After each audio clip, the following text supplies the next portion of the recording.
Well, Cody's here. He must be getting feminist all up in this business. Welcome to the Daily Neitz, a daily look at classic films, modern cinema, and the world of professional wrestling. And today we're talking about the 2015 comedy film Trainwreck. Right on the cusp of everyone hating Amy Schumer. Woohoo! Yeah, this is one that we had meant to go see last summer and did not. We're bad moviegoers. We're the worst moviegoers. We still haven't seen Civil War. No, and might not for a while. But we will. We'll get there. We'll do it. It'll happen. But we're not talking about Civil War now. We're talking about Trainwreck, about a year too late. My overall thoughts. What a fun movie. I really enjoyed it. It is a fun, funny movie. It's a lot like her comedy specials. It's jokes hit and you're laughing and then you're like, oh, why does my heart hurt? That's real. But I do appreciate that Amy Schumer was willing to write this story because so much of it you can tell comes from the heart and comes from reality in her actual life. And it's something that I appreciate stand-up comics doing when they go on stage and doing it in film form. And it is being yourself and being open and vulnerable and telling your story and not hiding behind a character or hiding behind lies or anything like actors usually do, but telling your story. Mike Birbiglia, who's also in this movie, did the same thing with Sleepwalk with Me. He basically just told his story in film form, and it's really brave, and I appreciate when comics do it because comics have great stories to tell. Also, the biggest thing that struck me about this movie, I mean, besides the fact that it's fantastic, the biggest thing that struck me about this movie, and I mentioned it to him while we were watching it, was that no one in this movie fits the very narrow Hollywood standard conventionally attractive model. Like, no one's hideous. I don't know, John Cena. That John Cena booty. There's so much John Cena booty in this movie. I realized just now I was doing this like it's A-okay, but it's the John Cena thing. So just ignore me. No one is. Everyone's like a 6, and I say that. Everyone's a Hollywood 6. Yes. But they're treated like real world 10s. Yes, which is awesome. And I mean, like, it was kind of fun because I've seen her comedy special. He has not. Her more recent one. And there's things that she makes as jokes about the movie that I could see in the movie. And there's things that she made. There's sequences in the movie that are actually just played out jokes from her stand-up. So it's really interesting seeing that and how she draws from that. Mm-hmm. But yeah, no one in this movie was like, drop dead gorgeous. Like, there was a variety of different. It was very white, unfortunately, except for LeBron James and the cheerleaders. And Method Man. Method Man? He was the orderly at the nursing home. Oh yes, and the orderly. Other than that, it was I can't remember the character's name because it was very African. Yes. Yeah, it was a pretty white movie. It was all athletes and it's Judd Apatow. It's Judd Apatow. His movies are usually pretty white. They're not quite as bad as Wes Anderson movies. That's true. It didn't feel much like a Judd Apatow movie, probably because he didn't write it. Yeah. I think it's the first movie he directed that he didn't write. Which made it not feel like one of his movies, which I think helped. Yeah. Because like his movies have like their go-to style and like their very clear distinction that it's an Apatow film. Yeah. And this one didn't have that like sheen on it, and I appreciated it because I like his comedy, but his movies get samey. In retrospect, it feels a lot like taking one of the female characters from another one of his movies and expanding it, which I think is why he agreed to direct it. Like, I can totally see this movie being about the Mila Kunis character from Forgetting Sarah Marshall. Like, that kind of thing. Is that Apatow? I thought it was. I thought that was like, It had Jason Segel in it. I immediately assumed it was Judd Apatow. I'm double checking. Okay, so research. We're doing research because I may have just said something really dumb. It's okay. But yeah, it's very, very smart in the way that it presents the comedy and it pairs it with everything that's going on. Like, perfect illustration. Minor spoiler, I suppose. The scene where it's... Was not Apatow. It was not Apatow. I'm very sorry. Freaks and Geeks, 40-Year-Old Virgin, Knocked Up, Funny People, This Is 40, and Trainwreck. There's majors. Okay. Who did Forgetting Sarah Marshall, though? Still researching, go ahead. The scene where they're pitching ideas and where you have Tilda Swinton at the head of the table and you have, what is his name? The Asian gentleman. Randall Park? Randall Park. That's his name. Randall Park, and you've got Parks and Rec, dentist, and you've got Amy, and Nikki. The character's name was Nikki. I don't know the actress, but they're just pitching ideas, and all of the ideas they're presenting are awful, and you're laughing at them. You're like, this is so unrealistic, and then someone's gonna click on that on Gawker later. But someone's gonna click on that. Like, it's one of those things where you're like, I'm laughing because this is ridiculous, but then you think about it and you're like, this is so ridiculous, but it's so accurate. Jason at the same Segel time. wrote Forgetting Sarah Marshall and was directed by Nicholas Stoller. I knew he wrote it, I just didn't... Yeah, that's what made me think. It was like, I knew he wrote it too. It was like, Apatow couldn't have directed it then. Yeah. But still. Yes. Yeah, the point stands.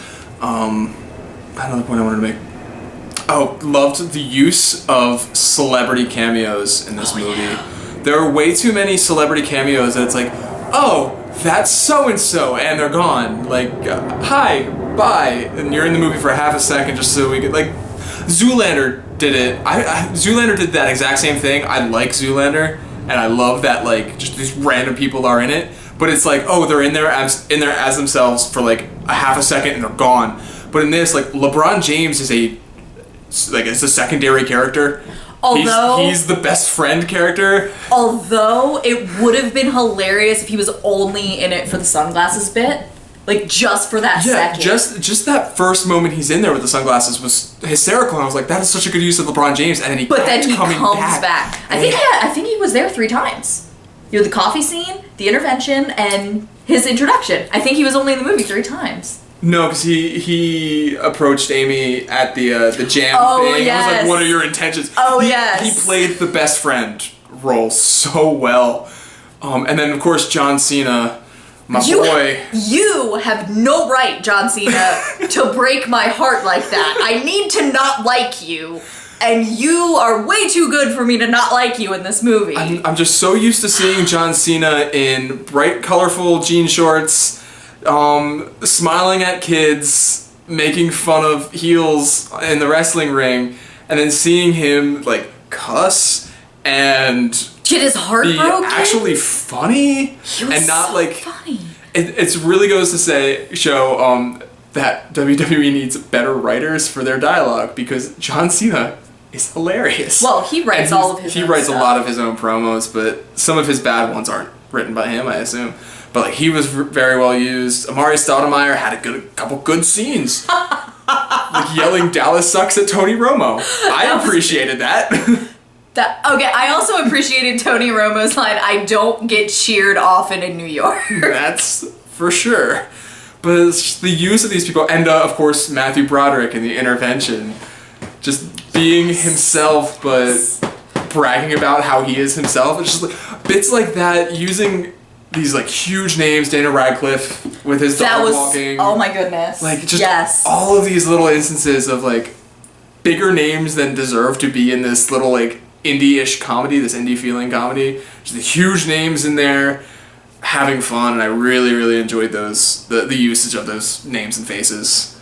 Thought they were really well done. Mm-hmm. The writing was on point. I loved that when Connors and Amy first meet, when Aaron and Amy first meet, he sees through the fact that she's lying instantly, and it kind of it's such a telling moment for both of their characters, because you can tell that she expects that to work, because that's the caliber of guy that she normally goes after, and that's the caliber of lies she normally has to tell. But then you also see that Aaron is like, just stop, no, just no. And the writing utilized Bill Hader so well. Like of course Amy's lines are all going to work coming out of her own mouth because she wrote them for her to say, essentially. But like Bill Hader, she nailed his voice. Although I assume a lot of it was improvised as well. But or at least all of their interactions, it wasn't like cheap, simple romantic comedy dialogue. It was, oh, that's how real people talk. Like real people with brains that have things to say. This is how they converse. Did we talk about Colin Quinn and the father role yet? No, Colin Quinn crushed it. Colin Quinn, perfect. That role was incredible because I hated him so much, and he also broke my heart. Mm-hmm. She was saying that during the film, and then during the eulogy, Amy says that exact same thing, basically. Like, you hate this guy, he offends you, but he's like the best guy. And he played that so well. He was so hateable and lovable at the same time, and that takes a lot of talent. And for a guy who's a comedian and not an actor, generally, like, I mean, he did SNL and stuff, but he's known for his comedy. That's really impressive work. And he deserves to be mentioned. Even his physicality was really good. I mean, obviously, Colin Quinn doesn't actually have MS, I assume. I hope. He does not. Okay. As far as I'm aware. But his physicality was incredible. You could kind of see, like, his story arc was, I don't want to say predictable, but I kind of knew as soon as there was that throwaway line about hoarding medication. One of the cats is currently climbing into a box. As soon as there was that throwaway line about hoarding medication, I was like, oh, he's going to hoard it all, he's going to take it, and he's going to die. Mm-hmm. But what I didn't expect to happen, I expected that to happen after the breakup. That happened, the quote-unquote breakup. That happened immediately before and snowballed into everything else. Yeah. And the last scene between her and her father being that fight was just... heartbreaking. It was awful. The last thing he said was, I don't like it when you don't talk to me. And, So you know she didn't talk to him after that, and that she sucks. Didn't. Heartbreaking, but well written. Predictable at times. Like, it's not the most well written film, but it was solid. Yeah. Like, it was it's a not good, Citizen like, Kane, but it's very good. 8.9 out of 10 on the script. If you want to go that high on the script, yeah, I'd say closer to 7 on the script. It's the performances and the directing pulled it up. That's true. Up to an 8.5 for me. I'd say movie overall is probably an 8.9. Solid 8 on 10. 9.0. Yeah. Would watch again. Yeah, probably will watch again, actually. It was enjoyable. And we did watch the unrated cut. Yes. Which is only 4 minutes longer, and I didn't see anything that screamed, this was the original cut line. It was probably extra nudity or... Yeah, it was probably those extra couple shots of Cena's butt. Or when he turned around with the washcloth on his... That was a great lampshading moment, too, because it's like you kept waiting to see it, and then all of a sudden they're like, haha, you get to see it, but you don't. It's not really. It was great. Sorry. Darn. Do I need to worry about... No, it's fine. It's fine. I just want to know how WWE would handle it if John Cena had his dick out in a movie. I mean, imagine they'd probably handle it the same way they handled Seth Rollins. Give him the title again. That's all I got about Trainwreck. Tomorrow we're gonna watch another movie from last summer that we should have seen by now, either Ant-Man or Inside Out. Depends on if you're around to watch Inside Out. If not, I'll do Ant-Man. No, I'm not here tomorrow either. Not here tomorrow. Then Ant-Man. It's gonna be Ant-Man. We're gonna watch Ant-Man. I'm gonna watch Ant-Man finally. I wanna watch Ant-Man too. Well then, what do you want me to watch tomorrow? I don't know. We'll figure it out. Until then, like, share and subscribe. Leave a comment section below. Inside Out or Ant-Man. You decide. No one's gonna comment by tomorrow. Follow me on Twitter @DailyNeitz, and until tomorrow, bye.